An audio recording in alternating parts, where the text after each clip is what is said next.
आज हम पढ़ेंगे empirical and molecular formula. Empirical formula क्या होता है, इसकी स्टेटमेंट पढ़ लेते हैं हम। ये जो इम्पीरिकल फॉर्मूला है ये मॉलिक्यूल का फॉर्मूला होता है। The formula of molecule. किसका फॉर्मूला होता है ये? मॉलिक्यूल का या कंपाउंड का। ठीक है, और ये हमें क्या इंफॉर्मेशन देता है? It gives information about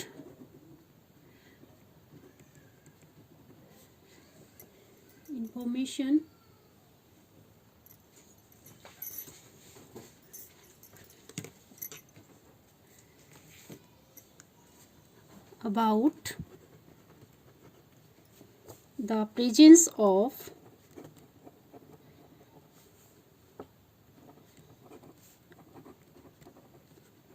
of atoms of various elements in the molecule in a simple whole number ratio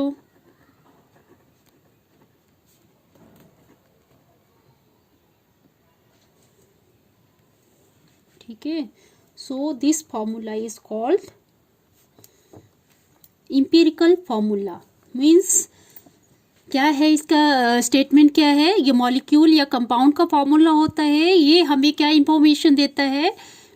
ये हमें इंफॉर्मेशन देता है कि मॉलिक्यूल और कंपाउंड में वेरियस एलिमेंट के सिंपल होल नंबर रेशो के बारे में हमें इंफॉर्मेशन देता है। ठीक है, वेरियस एलिमेंट के सिंपल होल नंबर रेशो के बारे में इंफॉर्मेशन देता है। जैसे फॉर एग्जाम्पल कोई फॉर्मूला है, इम्पीरिकल फॉर्मूला ऑफ बेंजीन।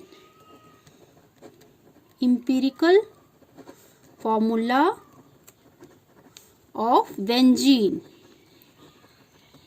तो इम्पीरिकल फॉर्मूला ऑफ बेंजीन क्या होगा? CH, मतलब सिंपल होल नंबर रेशियो में होगा। C कार्बन का एक एटम और हाइड्रोजन का एक एटम। ठीक है, तो इम्पीरिकल फॉर्मूला बेंजीन का क्या हुआ? CH। वैसे ही दूसरा ले लेते हैं हम, empirical formula of hydrogen peroxide.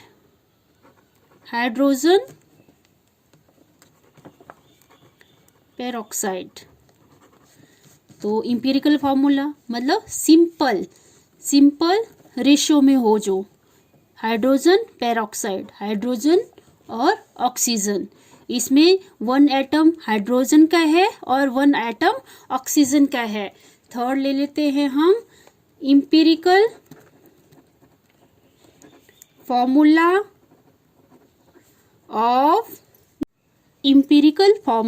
Of glucose.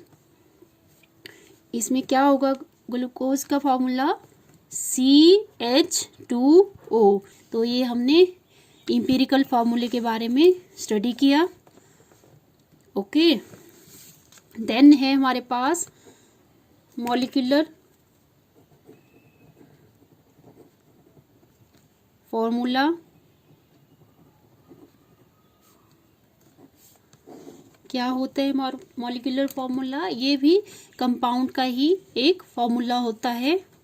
The formula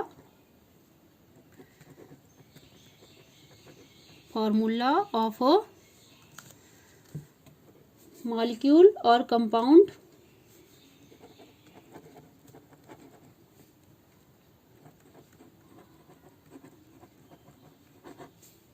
which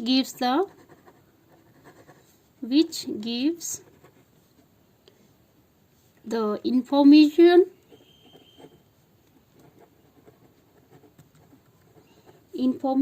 about the presence of actual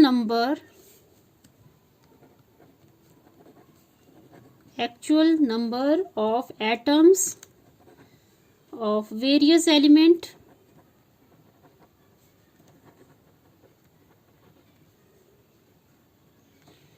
is known as molecular formula. Okay, क्या हुआ हमारा मॉलिक्यूलर फॉर्मूले का की स्टेटमेंट? ये जो है मॉलिक्यूलर का ही फॉर्मूला होता है जो हमें इंफॉर्मेशन देता है वेरियस एलिमेंट के एक्चुअल नंबर के बारे में। ठीक है, वेरियस नंबर के एक्चुअल नंबर के बारे में कि कितने नंबर ऑफ एटम्स प्रेजेंट है एक कंपाउंड में, एक मॉलिक्यूल में। ठीक है, जैसे molecular formula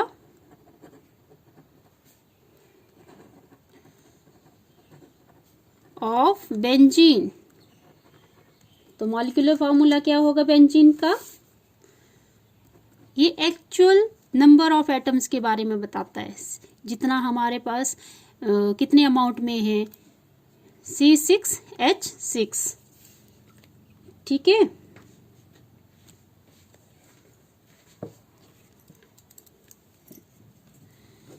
actual number of atoms के बारे में बताता है C6H6। मतलब बेंजीन जो मॉलिक्यूल है इसमें 6 कार्बन एटम होते हैं और 6 हाइड्रोजन एटम होते हैं। ठीक है, और अगर हमने इंपीरिकल फार्मूला निकालना है मॉलिक्यूलर फार्मूला से, तो हमने क्या कर देना है, इसको सिंपल रेशियो में डिवाइड करना। मतलब 6 यहाँ पे है, 6 यहाँ पे है, तो अगर हम 6 से डिवाइड कर दें तो हमारे पास क्या आ जाएगा, CH क्या होता है, इंपीरिकल फार्मूला होता है बेंजीन का। ओके, देन सेकंड क्या है, molecular formula of hydrogen peroxide.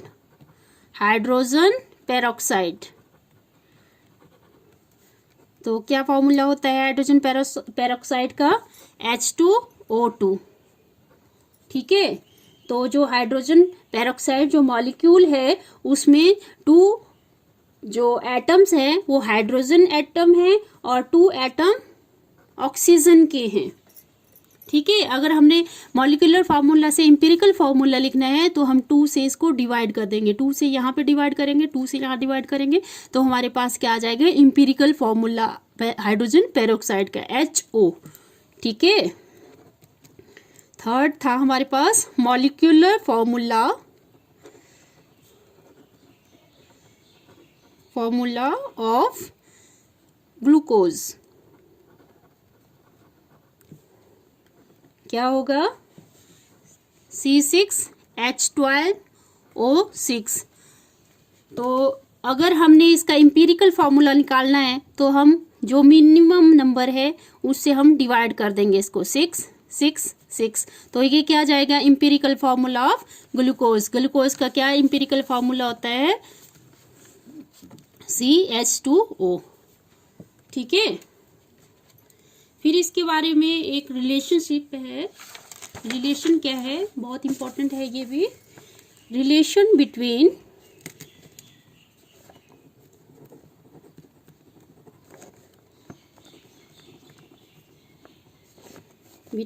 empirical and molecular formulas।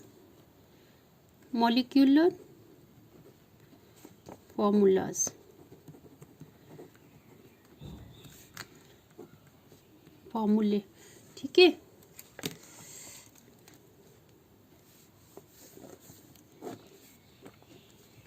तो क्या होगा इसका मैथमेटिकली हम कैसे एक्सप्रेस कर सकते हैं इसको, मॉलिक्यूलर फॉर्मूला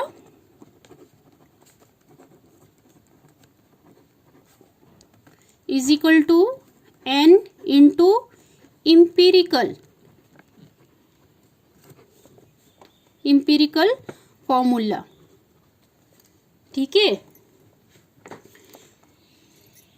और यहाँ से हम N फाइंड आउट कर सकते हैं। N क्या आ जाएगा, मॉलिक्यूलर फॉर्मूला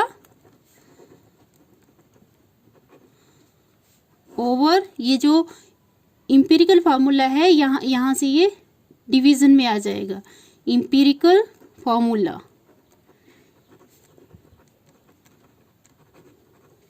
ठीक है, ये बन गया हमारा relation between molecular and empirical फॉर्मूले में। ठीक है, और जो n है, n कोई भी इंटीजर हो सकता है, 1 2 3 4 सो ऑन। ठीक है, तो इसमें हम एक इम्पोर्टेंट और है फॉर्मूला, वो भी कर लो आप साथ साथ में। Molecular mass is equal to 2 into vapour density.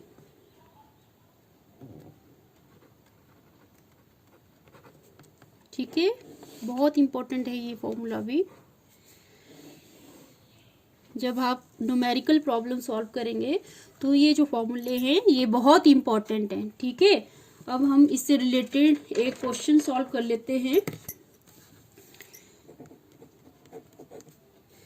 A substance has empirical formula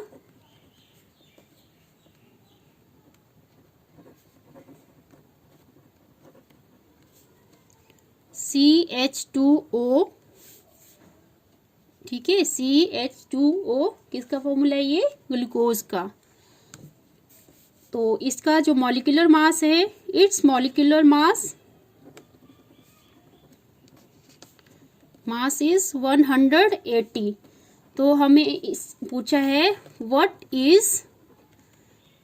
is it's molecular formula.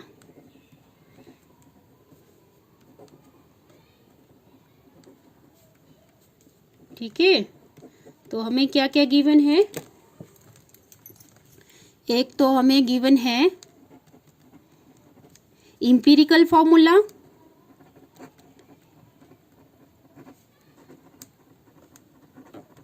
क्या है इंपिरिकल फार्मूला? CH2O।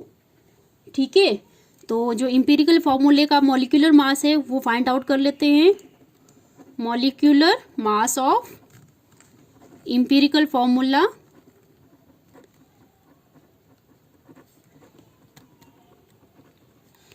क्या है? कार्बन का एटॉमिक मास 12, हाइड्रोजन का एटॉमिक मास 1 और ऑक्सीजन का एटॉमिक मास 16। तो 12 plus 2 plus 16, 14 plus 16 is equal to 30। Okay, then हमें क्या फाइंड आउट करना है? हमें मॉलिक्यूलर मास भी दिया है। मॉलिक्यूलर मास क्या है दिया हुआ? 180। तो हमें क्या निकालना है? क्या फाइंड आउट करना है हमें? Molecular formula. ठीक है, मॉलिक्यूलर फॉर्मूला हमें फाइंड आउट करना है। तो हम जानते हैं, वी नो दैट, क्या जानते हैं हम? ये रिलेशन जानते हैं इंपिरिकल फार्मूला और मॉलिक्यूलर फार्मूले के बीच में। Molecular formula is equal to N into empirical formula. तो यहां से हम N फाइंड आउट कर सकते हैं। क्या फॉर्मूला बन जाएगा? Molecular formula over empirical formula. ठीक है, फिर इससे आगे हम करते हैं। हमें क्या दिया है? मॉलिक्यूलर मास दिया है हमें। मॉलिक्यूलर मास दिया है, तो N is equal to, molecular formula क्या है हमारे पास दिया हुआ है? हमारे पास ये molecular formula 180 over empirical formula का मास दिया हुआ है 30। तो जब हम इसको सॉल्व करेंगे तो 3 6 18, तो n की वैल्यू क्या आ गई हमारे पास 6। ठीक है, तो हमें पता है molecular formula is equal to n into empirical formula. ठीक है, तो n की वैल्यू क्या आई थी हमारे पास 6, और इम्पीरिकल फॉर्मूला क्या है, ये हमें गिवन है CH2O। जब हम इसको मल्टीप्लाई करेंगे तो ये हमारे पास आ जाएगा C6H12O6। Therefore molecular formula is equal to C6H12O6। ठीक है, that is glucose. That's all. देखो बच्चों, जब आप पढ़ने बैठते हो तो कई बार बहुत ही अलग अलग तरह के थॉट्स हमारे मन में घूमते रहते हैं। ठीक है, तो आज मैं आपको एक बहुत ही इम्पोर्टेंट बात बता रही हूँ, इसे ध्यान से सुनो। ओके, ऐसे बहुत सी चीज़ें हैं जो आपको स्टडी से डिस्ट्रैक्ट करती है, तो इसके लिए मैं एक ही बात कहना चाहूँगी, don't believe everything you hear, there are always 3 sides to a story, yours, theirs and the truth. Best of luck, thank you.